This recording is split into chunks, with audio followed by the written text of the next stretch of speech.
আজকে দুধের স্বাদ ঘোলে মিটাচ্ছি। সরস্বতী পুজোর দিন আমার বাপের বাড়িতে খাওয়া হয়, কিন্তু শ্বশুর বাড়িতে তো খাওয়া হয় না। তাই হাতের কাছে যেমনটা পেয়েছি তেমনটাই নিয়ে এসেছি। তাই জন্যই বললাম যে দুধের স্বাদ ঘোলে মিটাচ্ছি। তার জন্য তেল গরম করে এখানে ছোট ইলিশ নিয়ে নিয়েছি। ছোট ইলিশের কিন্তু স্বাদ আছে, খুব সুন্দর স্বাদও ছিল মাছটায়। এবার হালকা করে ভেজে নিচ্ছি। এই রান্নাটা করলে মাছ ভাজি না, কিন্তু ছোট ইলিশ বলে একটু বেশিই কাটা, তাই জন্য একটু হালকা করে মাছটা ভেজে নিচ্ছি। আজকে রান্না করছি ইলিশের তেল ঝোল, কোনো মশলা ছাড়া। ইলিশ মাছ এমন একটা মাছ যে কোনো মশলাই লাগে না।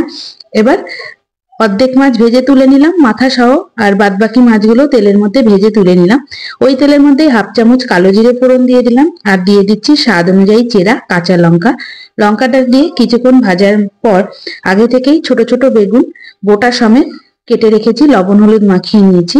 এবার বেগুনগুলো দিয়ে 3 থেকে 4 মিনিট মতো হালকা করে ভেজে নিচ্ছি, বেশি লাল করে ভাজবো না। আমার মতো তোমরা কে কে এইভাবে ইলিশের তেল ঝোল খাও অবশ্যই কিন্তু আমাকে কমেন্ট করে জানাবে। হালকা আছে 2 থেকে 3 মিনিট মতো ভেজে নিচ্ছি। যখন ভাজা হয়ে আসবে বেগুনগুলো কিন্তু আর তেল থেকে তুলবো না, যেহেতু একটু বড় করেই বেগুনগুলো কেটেছি, তাই একটু সময় ধরে গ্যাস সিম করেই ভেজে নিচ্ছি। বেগুনগুলো ভাজা হয়ে গেছে দেখে হয়তো বুঝতেই পারছো, বেশি লাল করে বেগুনগুলো ভাজিনি। বেগুন ভাজা হয়ে গেছে। এবার এর মধ্যে পরিমাণ অনুযায়ী জল দিয়ে দিলাম। যেহেতু পাতলা ঝোল করব জলের পরিমাণটা বেশি দিলাম, আর বেগুনগুলো কিন্তু সিদ্ধ হতে হবে। এবার খুব ভালো করে ফুটিয়ে নিচ্ছি।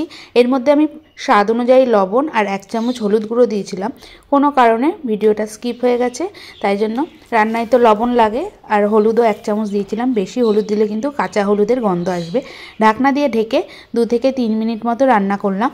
বেগুনগুলো সিদ্ধ হয়ে গেছে। এবার কিছুক্ষণ মতো নাড়াচাড়া করে নিচ্ছি। তারপর এর মধ্যে দিয়ে দেবো ভেজে রাখা মাছগুলো দিয়ে মিডিয়াম আঁচে 3 থেকে 4 মিনিট মতো ফুটিয়ে নেব, যাতে ঝোলটা একটু গাঢ় হয়। যেহেতু মশলা ছাড়া ঝোল, তাই একদম পাতলা হচ্ছে, তাই কিছুক্ষণ মতো ফুটিয়ে নেব। মাছগুলো দিয়ে খুব ভালো করে ঝোলের সঙ্গে মিশিয়ে এবার 2 থেকে 3 মিনিট মতো ফুটিয়ে নিচ্ছি মিডিয়াম আঁচে। আর যেই লঙ্কাগুলো দিয়েছিলাম লঙ্কাগুলো একটু খুন্তি দিয়ে ডলে দেবো, যাতে ঝোলের একটু ঝাল স্বাদটা আসে। আস্তে আস্তে ঝোলটা ফুটতে শুরু করে দিয়েছে, গাঢ় হতেও শুরু করে দিয়েছে। আরও কিছুক্ষণ মতো ফুটিয়ে নেব।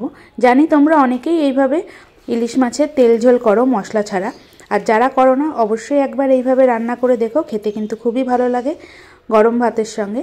লঙ্কাগুলো খুন্তি দিয়ে ডলে দিচ্ছি, তারপর গ্যাস বন্ধ করে দেবো। তাহলে তৈরি হয়ে গেল ইলিশ মাছের তেল ঝোল মশলা ছাড়া। আশা করছি রেসিপিটা তোমাদের ভালো লাগলো।